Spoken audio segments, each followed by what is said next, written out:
নিতুজ হেসেলে আপনাদের স্বাগত। অনেকদিন পর জানো তো এই মাছটা আমাদের বাড়িতে এসছে। এই মাছটা কিন্তু আমার ভীষণ পছন্দের। দেখে তোমরা অবশ্যই বুঝতে পারছো, এইগুলোকে বলে ভোলা ভেটকি। মাছগুলোকে ভালোভাবে আঁশ ছাড়িয়ে কেটে ধুয়ে পরিষ্কার করে নিয়ে এবারে অল্প করে লবণ আর হলুদ দিয়ে ভালোভাবে মাখিয়ে নিতে হবে।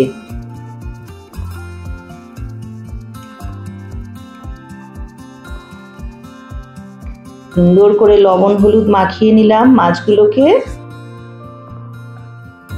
এবারে কড়াই গরম করে তাতে পরিমাণ মতো সর্ষের তেল দিয়ে দিতে হবে। রান্নাটা কিন্তু সর্ষের তেলে করলেই বেশি স্বাদ হয়।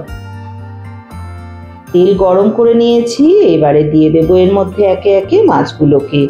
এই মাছগুলো জানো তো খুব নরম হয়, ওই জন্য খুব হালকা হাতে মাছটাকে তেলের মধ্যে ছেড়ে দেবে এবং উল্টে পাল্টে ভাজতে হবে। আমি এক পিঠ ভালোভাবে ভেজে নেব,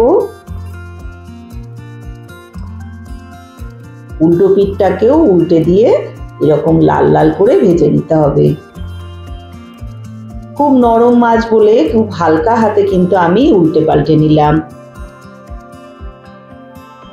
ভেজে মাছগুলোকে তুলে নিয়েছি একটা বাটির মধ্যে। এবারে আমি এটা রান্নায় চলে যাব।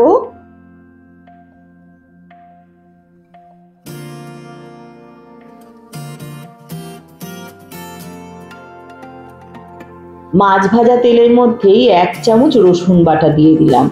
দিয়ে রসুনটাকে তেলের মধ্যে ভাজা ভাজা করে নেব যতক্ষণ না কাঁচা গন্ধটা চলে যাচ্ছে।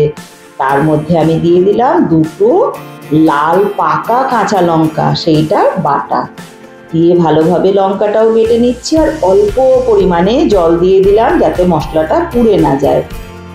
দিয়ে তারপরে আবারও একটু মশলাটা কষিয়ে নিলাম, নিয়ে তার মধ্যে হলুদ গুঁড়ো আর অল্প লবণ অ্যাড করে দিলাম। লবণটা কিন্তু তোমরা খুব বুঝে দেবে, কারণ মাছেতেও আগে লবণ মাখানো আছে, সেই জন্য লবণটা বুঝে দেবে। এবারে আবারও একটু সময় কষিয়ে নিলাম, তেল ছেড়ে দিয়েছে। আর আগে থেকে আমি সর্ষে আর কাঁচা লঙ্কার একটা পেস্ট করে জলে গুলে রেখেছিলাম, সেই জলটাকে ছেঁকে দিয়ে দিলাম।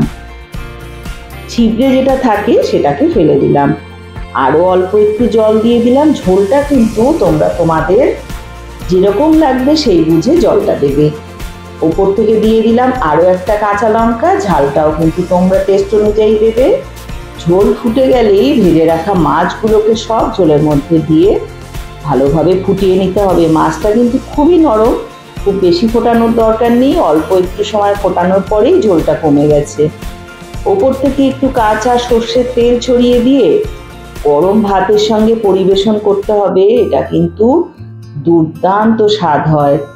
একবার হলেও তোমরা এই রেসিপিটাকে আমার মতো করে বানিয়ে দেখো। আমি বললাম, একবার মুখে দিলেই এই স্বাদ কিন্তু তোমরা ভুলতে পারবে না। গরম গরম আমি একটা পাত্রে মাছের ঝোলটা নামিয়ে নিলাম।